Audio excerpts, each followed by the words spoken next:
السلام عليكم، ازيكم عاملين ايه؟ يا رب تكونوا بخير. النهارده ان شاء الله هنعمل مع بعض بقى تورتايه حلوه جدا. هي مش يعني عارفين التورته اللي انا عملتها معاكم قبل كده اللي هي تورته الفج؟ هي دي انا هعملها بس بتزيين تاني. التزيين اللي انا هعمله فيها كانها تورته عاديه خالص، تورته كيك اللي هو السبونش ده. تمام، زي ما انتم شايفين معايا كده.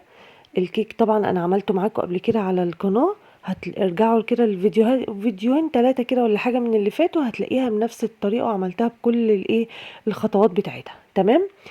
معايا هنا طبعا الحشوه بتاعتي، طبعا الشوكولاته اللي هو الجناش اللي احنا عملناه مع بعض قبل كده.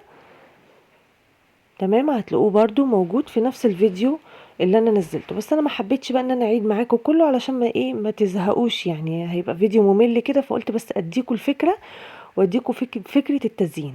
وزعت كده الجناش بعد ما برد وكنت عايزاه تقيل. تمام، بس الكيك بتاعي كده ده معايا نسكويك عادي خالص باللبن وبس، ما فيهوش اي حاجه. تمام، بس بحب اسقي الكيك بتاعي. هو الكيك ده بصراحه بيبقى غني جدا وطري، ما فيهوش اي حاجه، بس انا بحب ان انا اسقي اي كيك بصراحه، بيبقى طعمه احلى يعني بكتير. هبتدي ان انا اظبط كده بقى الايه التورتايه بتاعتي. جميلة جدا بصراحة، وكل اللي دقها الحمد لله عجبته. انا كنت رايحة بيها عند سلفتي، فقلت ايه اخد معايا حاجة كده وانا رايحة. بحب ان انا اخد يعني اعمل حاجة في البيت، يعني ما اجيبش حاجة بصراحة من بره، دلوقتي الاسعار صعبة قوي، فاعمل حاجة في البيت احسن، مضمونة واحسن يعني. تمام، اهو بالشكل اللي انتوا شايفينه ده كده. حتى هتلاقوا القعدة، بصوا القعدة بتاعت التورتاية يعني كانت عندي، تلاقوا كل حاجة بتبقى موجودة، مثلا اللي هو بزين بيها وبعملها، ايه المشكلة يعني؟ فما برميش، انا ما بحبش ارمي الاعداد بصراحه، ما بحبش ارمي العلب، الحاجات دي كلها بتنفع. هنا طبعا ضربت كريم جانتيه بالشكل اللي انتوا شايفينه ده، وحطيت عليه صوص من الجناش. تمام، وهبتدي ان انا اجلس التورتايه بتاعتي بيها. عايزه اقول لكم تورته الفاج بالنسبه لي انا احلى من التورت العاديه اللي هي بتاعه الاسبونج بصراحه. يعني لو هتعملي مثلا بالشوكولاته اللي هو الاسبونج شوكولاته، لا اعملي الفاج ديت وزينيها. حلوة جدا جدا جدا بصراحة عن الكيكة العادية اللي هي السبونج الشوكولاتة. لا الفادج احلى بصراحة، عجبتني يعني. وما بتفرقيش منها يعني ما بتفرقش حاجة عن التورتة العادية. جربوها تعجبكم قوي، وهتلاقوا الطريقة بتاعتها. هي طبعا بتتضرب لازم يعني اللبن رايب، لو ما فيش رايب بتتضرب بزبادي. بس ارجعوا للطريقة هتلاقوا الايه الفيديو موجود، وهتلاقوا تزيينها بسيط جدا جدا جدا في الفيديو اللي فات. الفيديو ده بقى حبيت ان انا ايه، زي ما انتوا شفتوا الصورة كده، ان انا اشكل كده فيها شوية واعمل لها شغل حلو. هبتدي ان انا اجلس بقى التورتايه بتاعتي، ومش لازم ان انا اجلسها يعني كويس قوي، بس بظبطها كده بحيث ان انا كده كده هنزل عليها الايه صوص الجناش اللي احنا عملناه. صوص الجناش طبعا هتلاقوه برضو انا عملته، ارجعوا برضو الفيديو هتلاقوا كل حاجة موجودة. سهل جدا واحسن بكتير جدا جدا من بره، يعني فيه صوص جناش بيتباع جاهز بس ده احلى. تمام كده، هظبط بقى الدنيا كده واجلسها كده كويس. وفي نفس الوقت انا ما بحبش طبقة الكريمة تبقى كتير، تبقى لما بتبقى كتير بتبقى الموضوع اوفر يعني، اللي بياكل منها بيرميها، بينزلها كده وبيرميها. فيعني على قد ما تقدري ان انتي ظبطي ايديكي، ما تبقاش لا كتيرة ولا تبقى قليلة. تمام كده. ولو التجليس ده هيبقى صعب بالنسبة لك، بخة مية كده، بخاخة كده، بخة مية او بايديكي اي حاجة كده، وابتدي ان انتي جلسي، هتلاقيها اتظبطت معاكي كويس جدا ونعمت على طول. ولازم الكريمة تكون ناعمة عشان ما تقطعش معاكي. تخلوش الكريمة تبقى تقيلة ومقطعة كده، هتشد معاكي ومش هتعرفي تزيني بيها الحاجة كويس خالص. هنا كده حاولت ان انا ايه الم الدنيا كده واظبطها بالشكل اللي انتوا شايفينه ده. جبت معايا صوص الجناش التحفة الجميل اللي بيلمع ده، وهبتدي ان انا انزل عليها بالشكل اللي انتوا جاي شايفينه ده.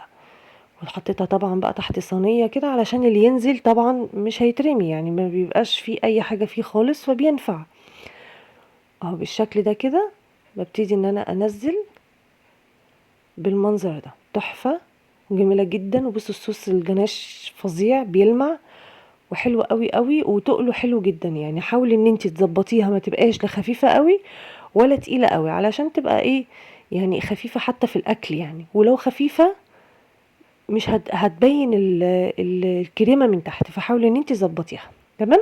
هبتدي بقى ان انا اسيبها تصفي كده شويه وتشد نفسها، وانضف البورد بتاعي، وانضف كل حاجه بالشكل اللي انتوا شايفينه ده اهو. وسبتها تشد كده شويه عشان اعرف ان انا اتحكم فيها يعني.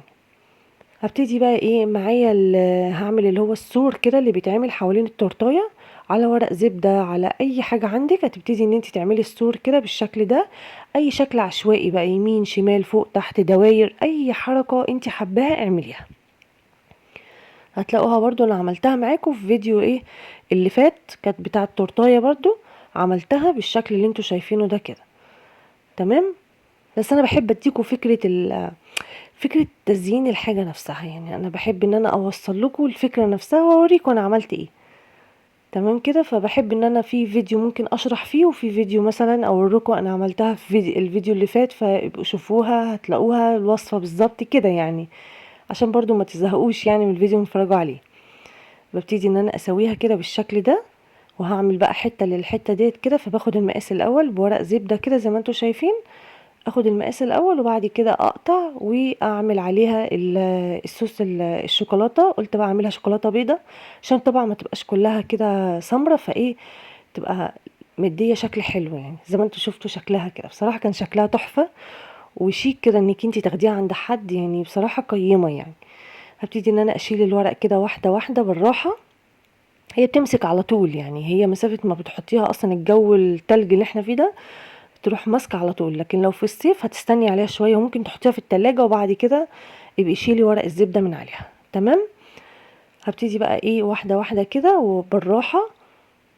وحاولي وانتي بتزيني الشوكولاته كتري، يعني كتري، تعالي يمين وشمال وفوق وتحت زي ما انتوا شايفين كده. الشغبيط اللي انا عاملاها دي كتري منها، لان سمك الشوكولاته يبقى تخين شويه عشان ما يتكسرش منك. شايفين الحته اللي اتكسرت مني دي؟ بتبقى الحتت اللي هي الرفيعه. تمام. فالشوكولاته بتتكسر، فانتوا لا تخنيها كده، وخلي فتحه الكيس تخينه شويه، مش تخينه قوي يعني ولا رفيعه، اللي هو الكيس سندوتشات، كيس التزيين، اي حاجه تخنيها شويه بحيث ان انتي فتحه الشوكولاته تبقى سميكه شويه. تمام. اهو بالشكل ده هبتدي كده اقطع باللي انتوا شايفينه ده كده اهو. جميله جدا، عامله زي السور كده، شكلها عسل قوي. تمام. هعمل برضو اشكال تانية بالشوكولاته، وهعملها زي صوابع طويلة كده. تمام. يعني هقطع ورق الزبدة صوابع طويلة كده تخينة، واتنيه اسيبه بس ينشف شوية واتنيه. تمام اهو، عشان يديني الشكل اللي انتوا شايفينه ده. يعني ورق الزبدة تعمليه شرايح طويلة رفيعة، السمك اللي انت حباه، واول ما يشد كده بس مش ينشف، يشد بس شوية كده، تروحي التانية ورق الزبدة ده على ده بالشكل اللي انتوا شايفينه ده كده. تمام. يا رب اكون عرفت ان انا اوصل لكم المعلومة يعني. اهو بالشكل ده كده. هلف بقى عليها كلها. تزيينها سهل جدا، عايزه اقول لكم ما فيهاش اي حاجه يعني، ما فيش شغل كتير، هي كلها بالشوكولاته كده، بتعملي حركات كده وخلاص. اهو ممكن تلفي عليها كلها، ممكن تحطي الاربعه اللي انا حطيتهم دول، بس ممكن تعملي زي ما انا ما عملت. التزيين ده بقى بتاعك انت يعني، العبي انت بقى بدماغك انت بقى اللي انت حباه. تمام اهو. هنا قلت لكم هنا فاضل واحده هعملها بقى، وبعد كده هوريكم بقى هنعمل ايه. كان عندي بقى فراولة، قلت في النص كده طبعا لازم ننطق كده اللون، ونحط حاجة كده ملفتة شوية، فقلت احط بقى فراولة كده في النص بالشكل ده كده. جميلة جميلة جدا، وشكلها حلو جدا، وطعمها بصراحة تحفة اهو. لان هي كمان فيها نسكافيه، فمدية طعم فظيع اهو. بالشكل ده كده بقى هكمل بقية الفراولتين كده الناحية التانية وخلاص.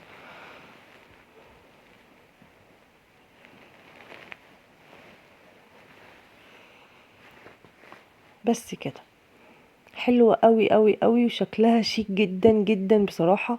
شوفي دي بره هتجيبيها بكام؟ يعني اقل تورته بره دلوقتي بقت بكام؟ والله انا ما بقيت اسال ولا بقيت عايزه اشوف اساسا من كتر الواحد بقى فيه. شوفي ديت هتجيبها من بره بكام. فسهله جدا ان انت تعمليها في البيت، وما فيهاش اي حاجه خالص يعني. احنا بنعملها على الدقيق الفادج ده، بيتعمل بالدقيق عادي خالص، واللبن الرايب، وبص ما فيهاش حاجة، وزيت وبيض عادي جدا، ومش كتير يعني، هما 3 بيضات، فمش حاجة يعني. تمام. فجربوها ان شاء الله تعجبكم جدا. وبصوا الشكل. هستنى رأيكم بقى، وهستنى تعليقكم. طبعا مش هعرف بقى ان انا اقطعها معاكم ولا اوريها لكم من جوه عامله ازاي، بس بجد هي فظيعه. والحمد لله عجبت اللي دقوها وقالوا لي تحفه وطعمها جميل جدا. جربوها ان شاء الله هتعجبكم. وممكن تعملوا تزيين سهل خالص زي الفيديو اللي فات اللي انا عملته، سهل خالص ما فيهوش اي حاجه. ارجعوا للفيديو وان شاء الله هتعجبكم. وهستنى تعليقكم الجميل، وهستنى اللايك بتاعكم. واشوفكم على خير، واقول لكم سلام عليكم، باي باي، توحشوني كتير.